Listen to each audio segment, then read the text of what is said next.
Assalamualaikum warahmatullahi wabarakatuh.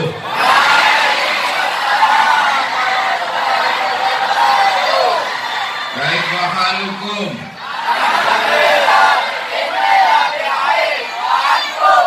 Apa kabar semuanya, sehat?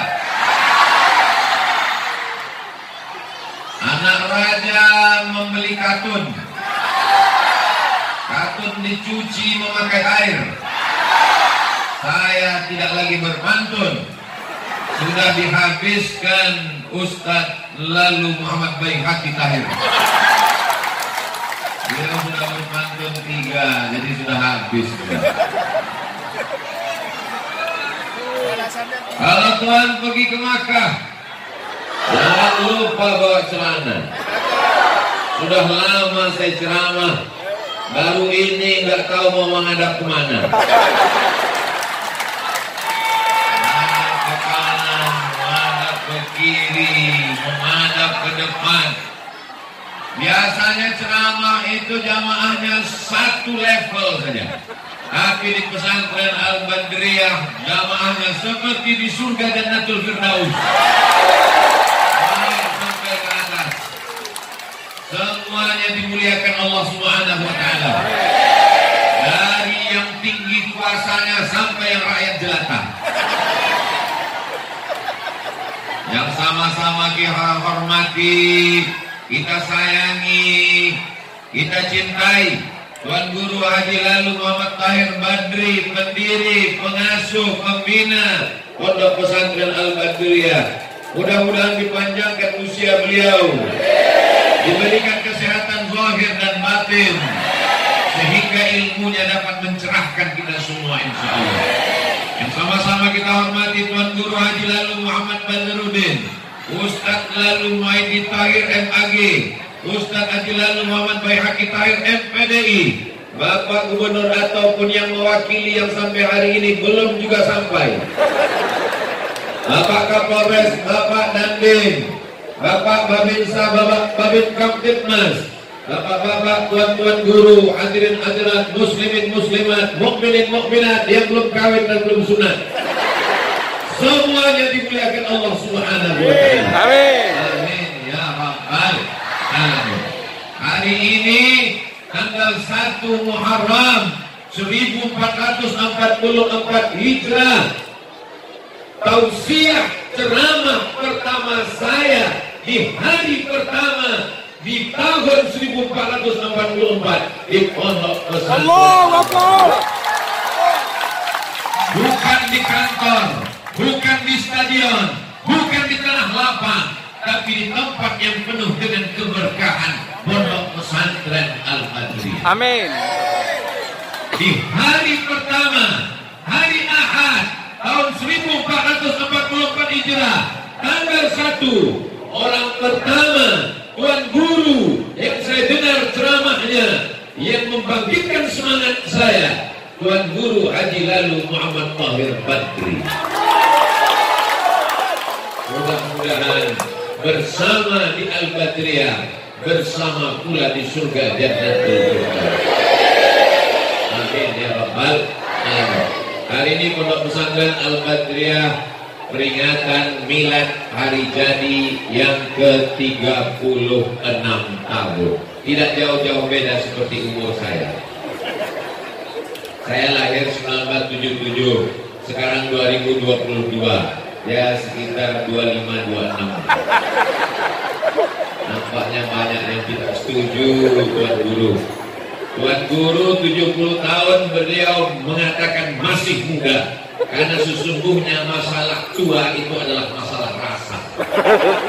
Berapa banyak anak muda yang bawaannya seperti orang panti jompo, tapi Tuan Guru 70 tahun bicaranya masih menggelegar.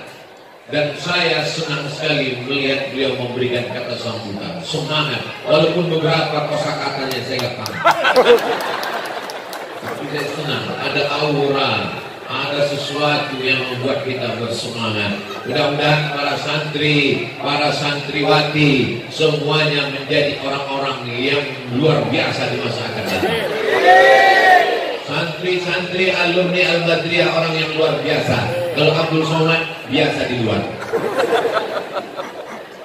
Tema kita triple U, ulama, umara, umat, bersama membangun masyarakat yang berakhlakul karimah.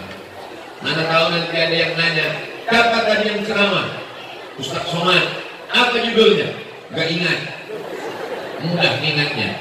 Triple U, ulama, umara, umat, bersama membangun akhlakul karimah bangsa negara kesatuan Republik Indonesia. Allahu Akbar. Tidak ada yang bisa membangun akhlak umat dari mulai bangun tidur sampai tidur lagi kecuali pondok pesantren. Betul? Terserah pakar-pakar pendidikan, guru-guru besar, ahli-ahli, psikolog mau setuju dengan saya atau tidak, saya mau mengatakan yang paling bisa membentuk akhlak manusia dari bangun tidur sampai tidur lagi hanya pondok pesantren. Betul? Sekarang saya mau tanya ibu-ibu. Ibu siap menjawab?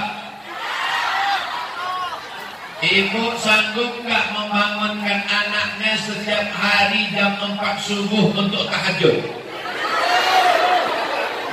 Sebagian ada sanggup. Yang sanggup membangunkan santri jam 4 subuh untuk bangun adalah pondok pesantren. Sekarang krisis kita krisis bangun pagi. Orang-orang susah bangun pagi. Apa kata Nabi Muhammad SAW? Allahumma barik li ummati fi bukuriha. Berikanlah berkah pada umatku pada waktu bangun pagi. Anak pesantren Al-Badriyah tidak pernah terlambat bangun pagi, insya Allah. Amin. Amin.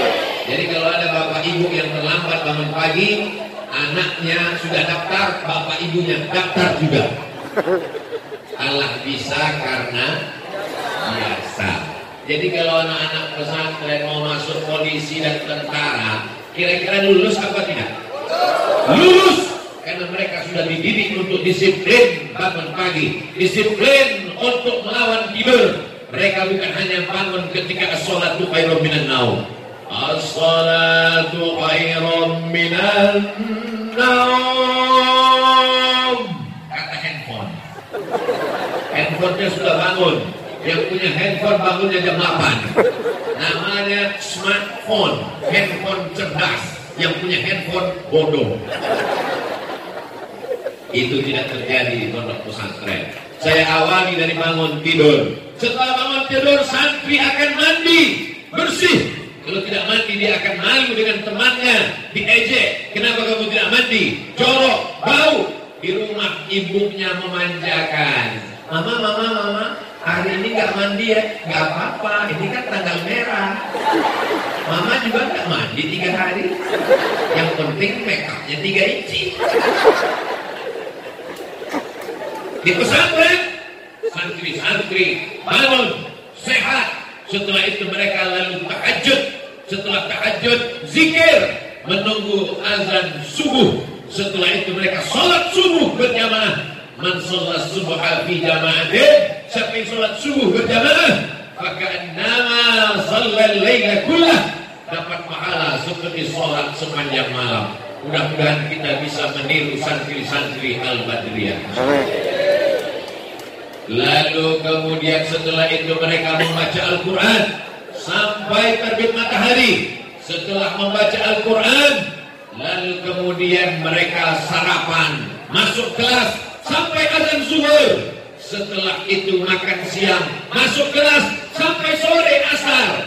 dari asar olahraga, sepak bola, berbagai macam. Dan siapa anak-anak bapak ibu yang di pesantren Al-Badriyah, badannya pasti sehat, kakinya pasti kuat. Dari mana Ustaz tahu? Karena naik turun ini luar biasa. Lalu kemudian azan maghrib berkumandang. Dari maghrib ke isya mereka membaca Al-Quran. Dari isya sampai ke jam 10 malam mereka akan membaca kitab, mereka akan muzakarah, mereka akan mengkaji permasalahan-permasalahan. Setelah itu istirahat. Anak Anda masuk pesantren dari bangun tidur sampai tengah malam terjaga, terpelihara. Daftarkan segera anak-anak Anda sebelum tanggal penutupan berikut ini. Sudah kusampaikan ya Allah, sudah kusampaikan ya Rasulullah, sudah kusampaikan wahai para alim, para ulama, para tuan guru. Kalau orang tidak juga memasukkan anaknya ke pesantren, aku sudah lepas tanggung jawab ketika nanti berhadapan di padang mahsyar. Hai Abdul Somad, ya, kau sudah ceramah, sudah kau sampaikan supaya bapak ibu memasukkan anaknya ke pesantren. Sudah ya Allah, apakah mereka memasukkan? Aku tidak tahu. Tapi saya husnuzon, bapak ibu akan segera. Yang sudah memasukkan anaknya ke pesantren, alhamdulillah. Yang masih ragu-ragu memasukkan anaknya ke pesantren setelah tabligh akbar ulang tahun ke-36 ini, apakah masih ragu? Dari bunyinya masih ragu. Oke, saya lanjutkan. Saya nggak mau anak saya masuk pesantren nanti kurus seperti Ustaz Somad. Saya kurus ini bukan karena pesantren. Jangan salahkan pesantren. Ustaz Somad nggak makan. Saya ini saking seringnya makan maka kurus. Ustaz Somad, orang mengatakan Nabi itu makannya sedikit. Betul. Kalau Ustaz Somad dikit-dikit makan. Pagi tadi di Bima, dari Bima terbang ke Lombok, besok pulang ke Jakarta, lanjut ke Pekanbaru, terus ke Medan, habis Medan gak ingat lagi. Jadi nasi yang saya makan itu bukan tidak jadi daging, tapi habis ditiup angin. Bukan karena pesantren. Saya tidak mau anak saya masuk pesantren nanti diusir dari Singapura seperti Ustaz Somad.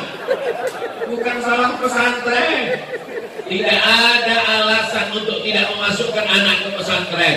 Anak saya Pak Ustaz mau masuk tentara. Kira-kira kalau santri tamat pesantren alumni Al-Badriyah masuk tentara lulus apa enggak? Ini Pak, kalau anak santri masuk pesantren, anak pesantren masuk tentara, lulus apa tidak? Bukti alumni. Bukan alumni sudah. Sekarang saya tanya santri-santri, bapak-bapak wali murid, kira-kira mana yang lebih efektif dakwahnya kepada umat? Saya yang jadi ustadz atau alumni Al-Badriyah yang jadi tentara? Mohon maaf Pak TNI, nampaknya jamaah lebih memilih saya. Sekarang kita kasih satu contoh kasus. Saya ceramah berapi-api di masjid.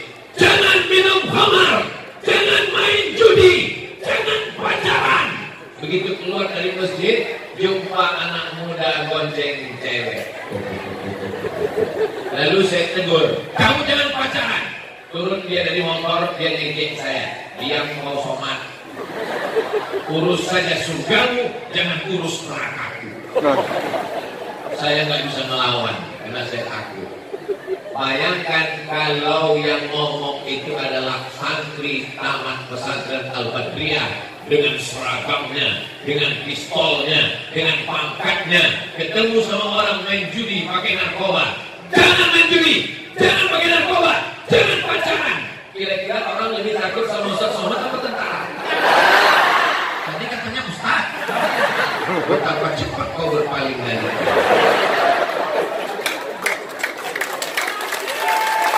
Mau pakai baju tentara, mau baju polisi, mau pakai baju dokter spesialis, mau pakai baju hakim pengacara, itu hanya simbol, itu hanya casing, itu hanya sampul. Isinya adalah mengajak orang ke jalan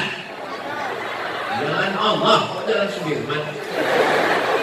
Mengajak orang ke jalan Allah. Ini mesti dipahami. Sekarang banyak orang nggak mau memasukkan anak ke pesantren. Kenapa nggak mau masuk pesantren? Nanti kalau masuk pesantren anaknya jadi teroris. Pesantren mana? Nanti kalau anak saya masuk pesantren, anak saya jadi radikal. Ustaz Somad itu ceramahnya keras. Ustaz Somad itu ceramahnya keras karena sound systemnya bagus. Ustaz Somad itu suaranya aja yang menggelegar. Kalau hatinya dibelah, lebih halus dari sutra, guys.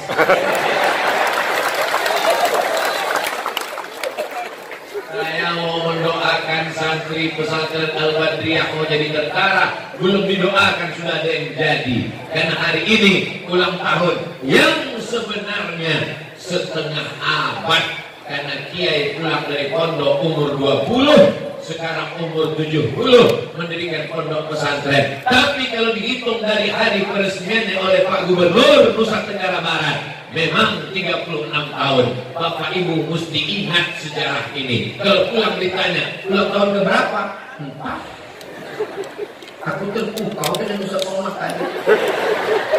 Ulang tahun ini penting. Kalau ada kakek-kakek, nenek-nenek, ulang tahun pernikahan emas, sudah 50 tahun nikah, nikahnya umur 25, 25 tambah 50, 75, ulang tahun pernikahan emas. Apakah setelah ulang tahun pernikahan itu mereka berubah menjadi pengantin baru? Tidak.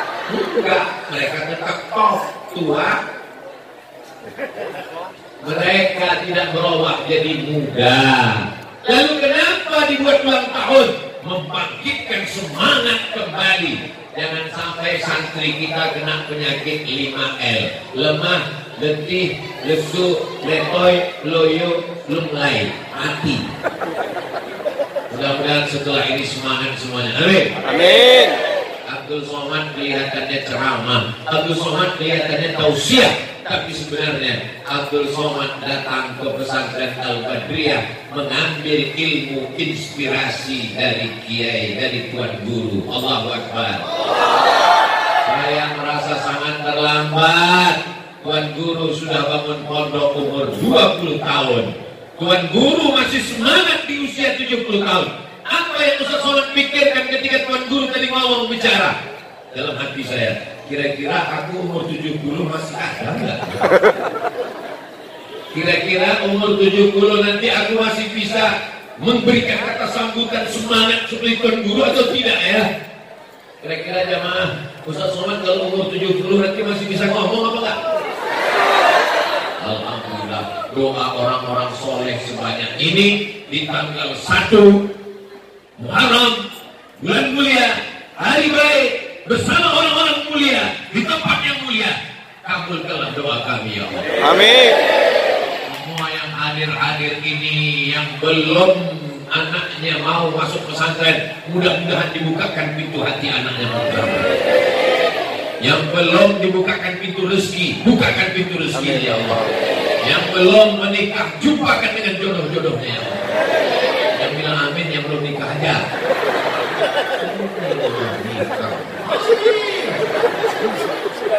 Yang sudah menikah belum punya anak, kirimkan anak yang soleh dan solehah menghafal Quran ya Allah. Saudara yang dimuliakan Allah Subhanahu wa Ta'ala, krisis kita sekarang, krisis anak muda, tidak mau sekolah. Kamu mau jadi apa nak? Zaman dulu anak-anak kalau ditanya, mau jadi apa? Jadi dokter. Mau jadi apa? Jadi polisi. Mau jadi apa? Jadi hakim. Anak sekarang kalau ditanya, mau jadi apa? Mau jadi YouTuber. Nggak pakai sekolah, cukup ngomong, cukup buat video, cukup buat konten viral, bukan karena prestasi, tapi karena sensasi. Akhirnya membuat yang macam-macam. Orang tua malu, yang penting viral. itu tidak akan terjadi pada anak pesantren, karena kepalanya diisi dengan ilmu Al-Quran, hadis, dan berbagai macam iman kepada Allah Subhanahu wa Ta'ala. Rabbana hab lana minas sholihin, jadikan anak kami anak-anak yang soleh dan solehah. Jamaah yang dimuliakan Allah Subhanahu wa Ta'ala, ini sekarang banyak anak-anak yang kepalanya dirusak. Kepala Abdul Somad, bapak saya, ibu saya, ngurus saya tidak sesulit saya mengurus anak saya. Kakek nenek kita dulu ngurus bapak dan ibu tidak sesulit bapak ibu ngurus anak-anak sekarang. Omongan saya ini betul apa salah? Dulu yang merusak kepala Abdul Somad ini bisa dihitung dengan jari. Unyil, ucrit, usrok, lakoka, paraden. Namun sekarang datang makhluk dari dalam laut, tiba-tiba muncul naik ke atas darat, namanya Godzilla. Tiba-tiba mobil berubah menjadi robot, namanya Transformer. Tiba-tiba datang makhluk datang dari atas langit, alien. Oh, ternyata Ustaz nonton juga, ketahuan. Datang drama Korea, datang K-pop, disebarkan melalui TV. Dulu TV masih ada jamnya, sekarang unlimited tanpa batas ruang dan waktu. Di mana orang bisa lihat melalui apa? www.youtube.com. Tapi saya tidak bisa menyalahkan YouTube. Kenapa? Karena jamaah di Al-Badriyah juga kenal Abdul Somad gara-gara YouTube. Jadi kalau begitu yang salah bukan YouTube-nya, yang salah bukan handphonenya, yang salah bukan internetnya, tapi yang salah adalah orangnya. Betul? Orangnya itulah yang dibetulkan di pesantren. Jangan salahkan handphone. Ini bapak ibu menyalahkan handphone. Handphone yang tak salah. Ustaz Somad, tolong doakan anak saya. Kenapa anaknya bu? Kecanduan game online, judi online. Sekarang gimana? Di kamar gak mandi, gak sekolah, main judi close, nembak musuhnya gak mati-mati. Yang belikan handphone siapa? Saya. Yang belikan paket 2 giga siapa? Saya. Yang biarkan dia di kamar kecanduan sampai gak sholat, gak makan siapa? Saya. Sekarang anaknya sudah kecanduan, sakit otaknya, yang salah siapa? Ustaz. Enak aja menyalahkan kami.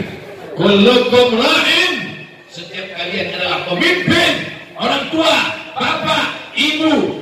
Ibu mengandungkan anak 9 bulan 10 hari. Betul? Di Lombok ngandung masih 9 bulan 10 hari. Alhamdulillah. Di tempat lain sudah 4 bulan. Nikah Januari, lahir April. Terus ditanya, kok cepat sekali? Ini edisi minimalis. Tapi di Lombok, Masya Allah, tabarakallah, masih terjaga, terpelihara. Anak-anak perempuan jilbabnya panjang. Kenapa Ustaz gak berdiri di sana? Kenapa Ustaz lebih memilih di sini? Di sini lebih banyak nenek-nenek.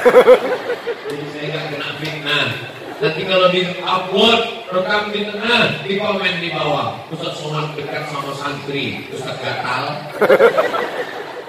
Jamaah yang dimuliakan Allah Subhanahu wa Ta'ala, kepala anak-anak kita dirusak parabola, dirusak judi online, dirusak narkoba. Solusi satu-satunya adalah benteng pondok pesantren. Allahu Akbar. Mau setuju, mau tidak setuju, mau suka, tidak suka, mau senang, tidak senang, serahkan anakmu ke pondok pesantren. Aman, damai, tentram. Tapi citra pondok pesantren sekarang sedang dipertaruhkan. Betul? Berita-berita di internet di blow up. Orang tua dibuat ragu. Hanya segelintir. Jangan gara-gara ada satu uban yang tumbuh lalu kau katakan Abdul Somad ubanan. Jangan gara-gara satu tetes nila rusak susu sebelanga. Jangan gara-gara hujan sehari hilang kemarau setahun. Itu gak ada apa-apanya. Saya tidak membela yang salah. Yang salah tetap salah. Tegakkan hukum, tangkap, penjarakan. Tapi jangan salahkan semua pondok pesantren. Allahu Akbar. Jangan gara-gara kau memanjat menggigit, lalu kau bakar satu pohon sampai sama buah mangganya pun kau bakar juga. Kau zalim dan aniaya, Ben. Hari ini saya berada di pondok pesantren, di tengah orang-orang yang baik, orang-orang yang soleh.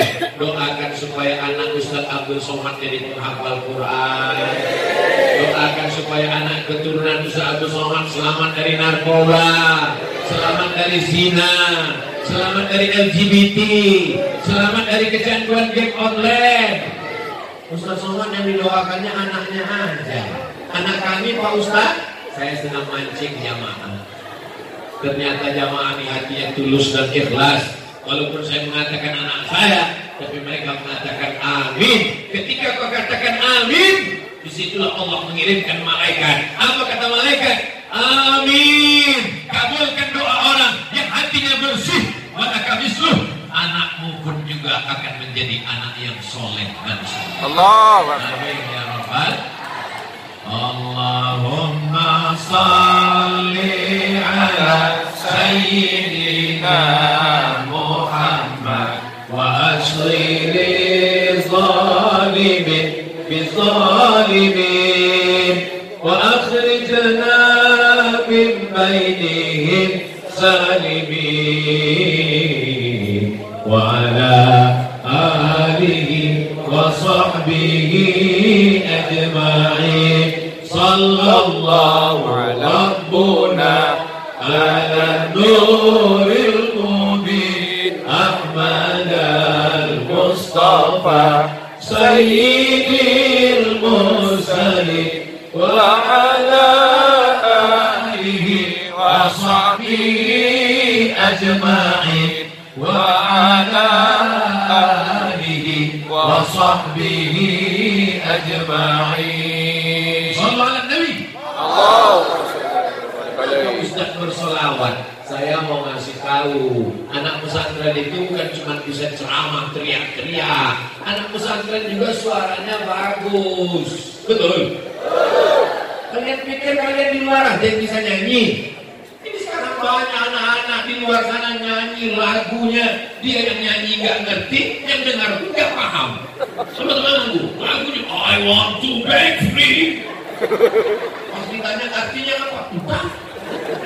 Di pesantren Masya Allah Tabarakallah. Sekarang ada orang anaknya bodoh, gak lulus SMP, gak diterima di SMP negeri, gak masuk di SMP plus, baru dibawa ke pesantren. Assalamualaikum Ustaz, Tuan Guru. Waalaikumsalam. Ini anak saya yang paling bodoh, belum diterima di pesantren. Kau pikir pesantren penampungan orang bodoh? Di SMP dia belajar pelajarannya bisa dihitung pakai jari, fisika, kimia, matematika, bahasa Inggris. Tapi di pondok pesantren, nahwu, sharaf, balaghah, ma'ani, bayan, mantiq, al-qafi, tajwid, fikih, usul fikih, qawaidul fikih, hadis, mustalah hadis, rijalul hadis, ulumul Quran. Jadi kalau ada anakmu yang bodoh dimasukkan ke pesantren, langsung error, langsung mati. Tidak ada anak yang bodoh. Kita yang menganggapnya bodoh. Tidak ada anak yang tolol. Anak-anak ini diberikan Allah kelebihan. Antarkan ke pesantren. Berikan makanan halal. Berikan nasihat. Dibacakan kiai kepalanya. Mu'aizuka bikalimatillahit tammati min kulli syaitani wa hammati wa min kulli ainin lamah. Bismillahirrahmanirrahim. Ma'asmi syai'in fil ardi wa la fis sama. Dibacakan selawat ke atas kepalanya, dibukakan pintu qalbu hatinya. Allahumma shalli ala sayyidina Muhammad wa ala ali sayyidina Muhammad. Al-Fatih lima ughliq wal khatim lima sabaq. Nasirul haqqi bil haqq. Al-hadi ila siratikal mustaqim wa ala alihi haqqa qadrihi wa miqdarihil azim. Anak-anaknya dalam keadaan sehat zahir, sehat batin, selamat dunia akhirat. Solusinya pondok pesantren. Ustaz Somad dari pondok pesantren, pondok pesantren, pondok pesantren. Memang kita di pondok pesantren. Memang kita sekarang di pondok durian. Tapi santri sudah 800 orang. Asrama dengan kelas sudah gak bisa menampung. Belajarnya sampai di aula. Pesantren tidak pernah selesai. 50 tahun berdiri, menurut catatan 36 tahun. tapi gedung tidak pernah selesai. Yang selesai itu adalah santrinya tamat. Manusia tetap punya anak yang punya cucu. Lokal kelas berkembang. Masya Allah, tabarakallah. Pesantren Al-Badriyah tidak pernah ngemis, tidak pernah meminta. Ini semuanya swadaya masyarakat. Ini adalah swadaya umat yang mereka ingin mendapatkan amal jariah setelah mati menghadap Allah Subhanahu wa taala. Halo. Ada orang NTB kaya raya. Amin. Tanahnya seluas mata memandang. Amin. Duitnya di bank bermiliar-miliar. Amin. Mati. Ada yang bisa dibawa? Uangnya tinggal akan diambil istrinya dipinang oleh brownies, nikah dengan berondong manis.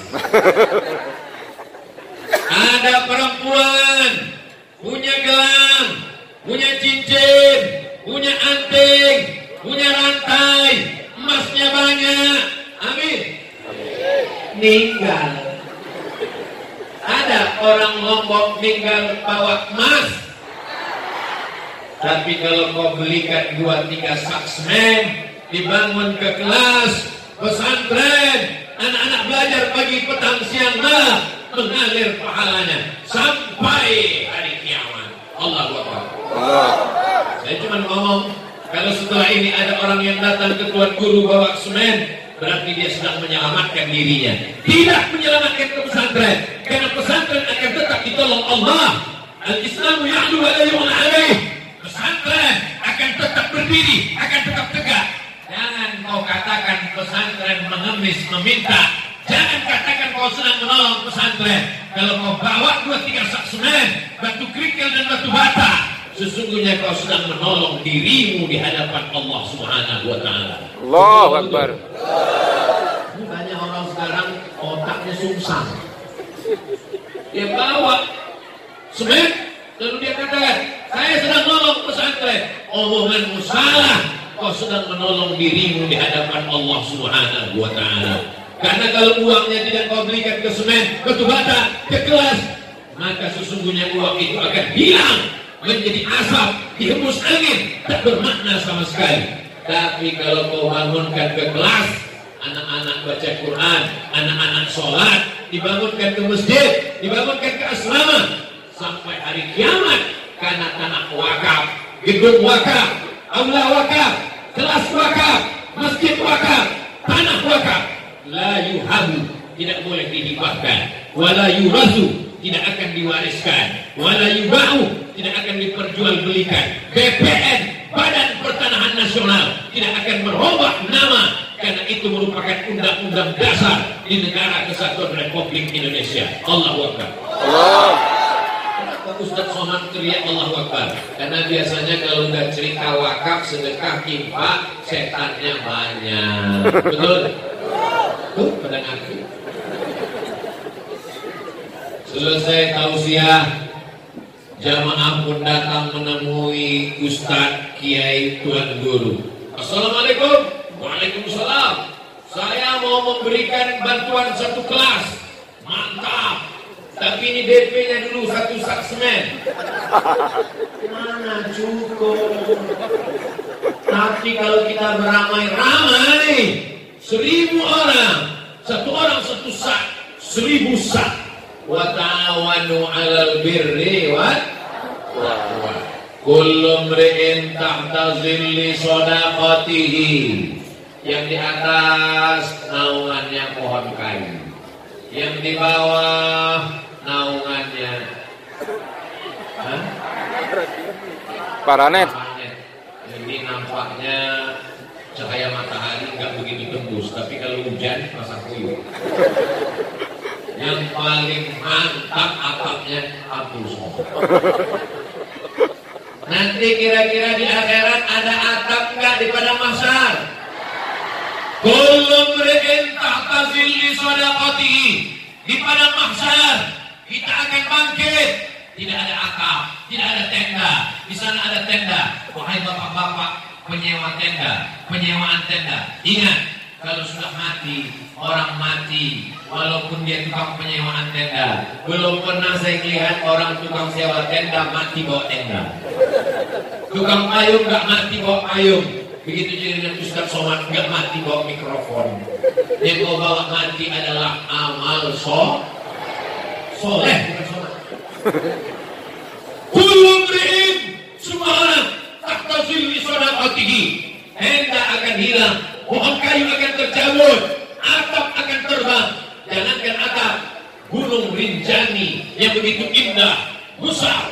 Begitu tadi kami naik pesawat mau mendarat di Praia, saya dibanguni sama Dr. Ustaz Zaki Abdillah. Ustaz Somad lihat gunung, Masya Allah, langsung saya ambil kamera, saya foto. Begitu saya lihat, Masya Allah, yang kelihatan jendelanya bukan gunung. Ternyata nggak sama selera kita. Kita fokusnya ke gunung, kamera fokusnya ke jendela. Nanti sampai masanya, Bapak Ibu semua hafal ayatnya. Wa takunul jibalu kal ihnil mampu. Nanti sampai masanya gunung-gunung itu tercabut kal ihnil manfus, seperti bulu kambing yang ditiup angin. Siapa yang sombong, siapa yang angkuh, siapa yang bakhil, siapa yang pelit, siapa yang medit, ambil bulu kambing yang kemarin waktu Tuhan, ambil bulu kambing, tiupkan ke wajahnya. Orang pelit. Wa takunul jibalu kal ihnil manfus, seperti bulu kambing yang ditiup angin. Kalau Gunung Bromo, Gunung Kidul, Gunung Rinjani, Gunung Sibaya, Bukit, semua tercabut. Apalagi atap, pohon kayu dan tenda. Tidak ada tempat bernaung. Panas, mendidih otak di kepala. Tapi ada orang yang dapat naungan di akhirat. Siapa dia?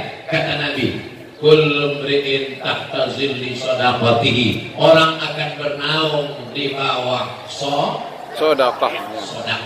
Orang akan bernaung di bawah sedekah. Jadi siapa yang menyumbang 100 juta untuk pembangunan kelas, itu naungannya nanti adalah semen cor setebal 1 meter. Itu kalau 100 juta. Kalau 1 juta, itulah dia tenda terpal. Yang dikhawatirkan ada ketipan. Kalau 10.000 Pak Ustaz, balon. 5.000 orang. Sesuai. 2.000 Pak Ustaz, WC. Jamaah yang dimuliakan Allah Subhanahu wa taala. Jangan katakan kau menolong pesantren, tapi kau sedang menolong dirimu di hadapan Allah Subhanahu wa taala. Orang yang kaya uangnya banyak, pergi pagi pulang petang, lembur sampai malam, sampai akhirnya nggak sempat makan. Masuk ke rumah sakit, diperiksa, kena penyakit. Apa kata dokter? Bapak terlalu sibuk, akhirnya nggak sempat makan, gara-gara cari makan. Hebatnya manusia ini, gara-gara sibuk cari makan, sampai Allah